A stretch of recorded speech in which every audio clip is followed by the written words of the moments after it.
I'm Ben Meiselas from the MeidasTouch Network, and this is a breaking news alert. Some bombshell reporting coming from the Washington Post that one of the Trump Organization lawyers and a former Trump campaign lawyer by the name of Alex Cannon was specifically asked by Donald Trump on or around February of 2022 to tell the National Archives that all records had been returned to the National Archives that Donald Trump improperly took with him, stole from the White House and other areas in the government, and took and hid in Mar-A-Lago. And Alex Cannon, this Trump lawyer, refused to do that, believing that there likely could have been other records that he was unaware of, and declined the directive by Donald Trump to lie to the National Archives. Now, in February of 22, let's situate this time in the timeline of events that we know that took place.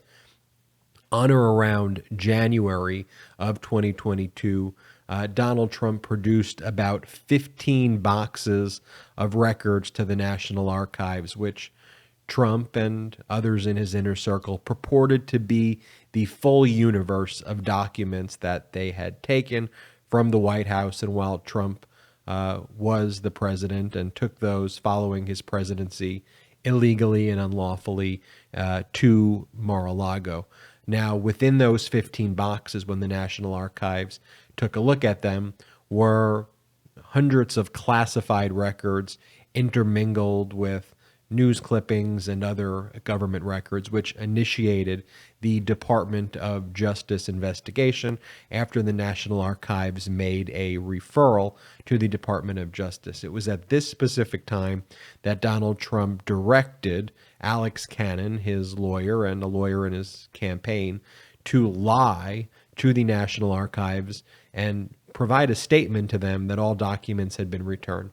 Alex Cannon declined that. Now, buried in this Washington Post bombshell report also, and this had been reported before, but it's kind of like glossed over in the report, but Donald Trump, it is believed, to be the one who actually himself packed these 15 boxes of documents that were ultimately returned to the National Archives. Like literally, actually, it was Donald Trump going through them who put the information and put the documents in the boxes that ultimately the National Archives received in January of 2022, which we now know to be an intentionally incomplete set of records because Donald Trump was indeed concealing and obstructing NARA, National Archives, and thereafter the Department of Justice from actually accessing the top secret,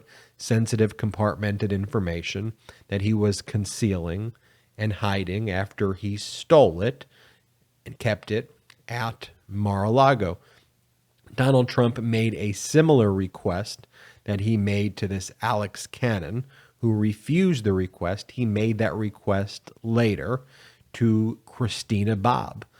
Christina Bobb is a Trump lawyer who now claims that she actually wasn't a Trump lawyer, but simply a custodian of records at the time, despite her going on Laura Ingraham and other TV shows stating that she was Trump's lawyer in connection with Mar-a-Lago documents. But I digress. And Christina Bobb stated in a statement to the Department of Justice and to their top counterintelligence official on or around June of 2022 that all documents were turned over, including all classified records were turned over, which we know to be false, as on August 8th, in connection with the valid search warrant that was executed by the FBI on Mar-a-Lago after a probable cause determination was reached by Magistrate Judge Reinhardt, about 100 top secret classified records were identified, and approximately 11,000 other records, mostly government records, about 200,000 pages or so of government records, were still being hidden and concealed at Mar-a-Lago. Now, if we want to rewind further, we can go back to 2021. January of 2021, Donald Trump leaves the White House and takes with him in boxes all of this information, including government records and top secret classified records. And the National Archives realizes that documents are missing and starts sending letters to Trump lawyers shortly thereafter, March, April, May.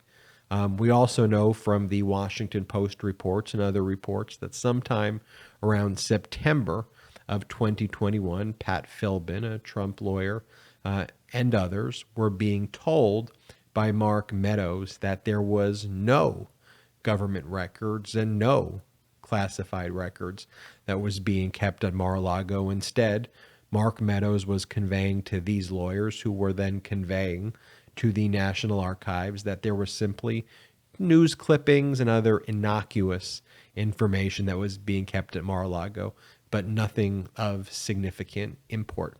Now, why does this all matter when we put this information together?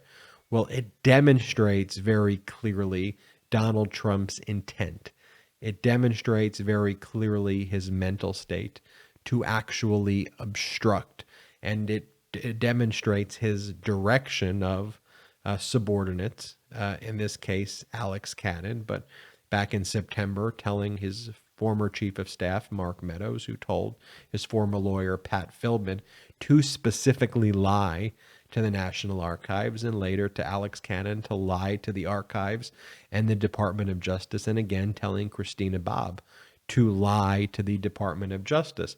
There is a constant effort of lies. Fortunately, Alex Cannon stood up and did not do as he was requested, as he likely would be placed in significant legal jeopardy as Christina Bobb is placed. And now you may remember Alex Cannon as well from some of the January 6th hearings as Trump's campaign lawyer, and his conversations with quote-unquote Team Crazy, where people like Peter Navarro were calling him a member of the deep state and making other accusations against him.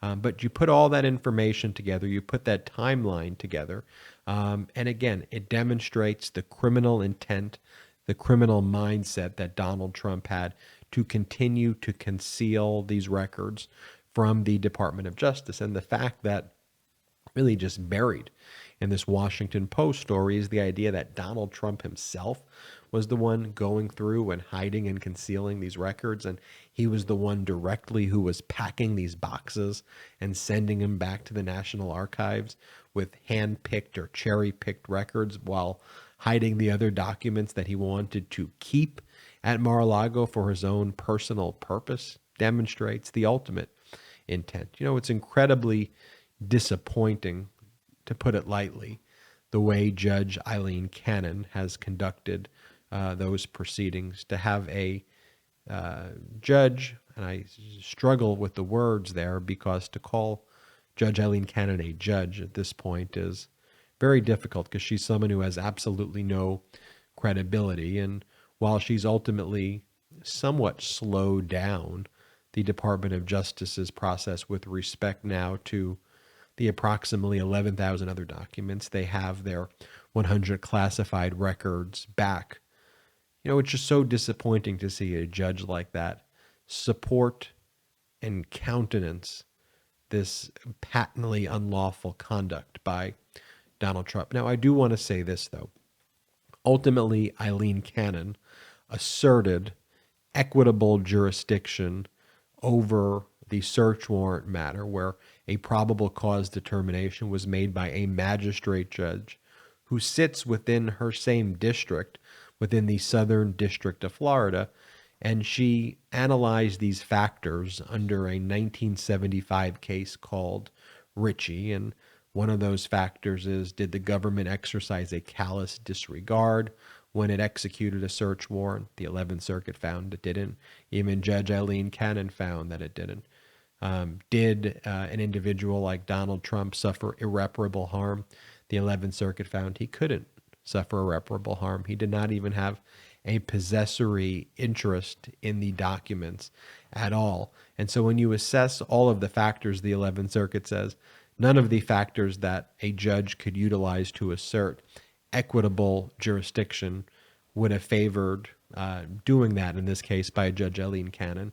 Ultimately, Judge Eileen Cannon is going to be overturned. It's just a matter of time when the 11th Circuit does that, and she'll be found not to have exercised appropriate jurisdiction, and the case is going to be taken away from her. I could pretty much guarantee you that, but it's just a matter of time before that takes place. But in the meantime, when you compare her actions and you look at her actions through the lens of all of the conduct Donald Trump had engaged in leading up to this point, it becomes even additionally disappointing, to say the least, what she did. Now, the one other point I wanted to make was Judge Eileen Cannon ultimately, even though she's asserted jurisdiction over this part of the process, and even though she's going to be overturned, ultimately this investigation by the Department of Justice is being run out of, and the grand jury is being run out of Washington, D.C. So if criminal charges are brought, an indictment will almost certainly take place within Washington, D.C., and not within Florida. And to the extent the Department of Justice decides to indict in the next few months, or whenever it decides to indict, ultimately Judge Eileen Cannon would not be involved in those proceedings. But at least for now, Judge Eileen Cannon has asserted, again, jurisdiction that she doesn't have. She's going to be overturned. But I think when you line up that timeline that I just gave you, and you think about what Donald Trump was actually doing with Alex Cannon, with Christina Bobb himself going through the records and packaging themselves, what he did with Pat Philbin in 2021, it paints an incredibly compelling picture of intent and of his criminal mindset that to me is a smoking gun. I mean, to direct Alex Cannon to lie, and for Alex Cannon to say, I'm not going to lie for you, and Alex Cannon would likely be a witness, almost certainly a witness in any case, criminal case brought against Donald Trump, would be a devastating witness to Donald Trump. For now, I'm Ben Meiselas from the MeidasTouch Network. Make sure you hit the subscribe button now. We're on our way to 1 million subs, thanks to you. And if you want to support and grow this independent media channel, go check us out at Patreon, will you? Patreon.com/MeidasTouch, patreon.com/MeidasTouch. There are different membership tiers with different exclusive benefits.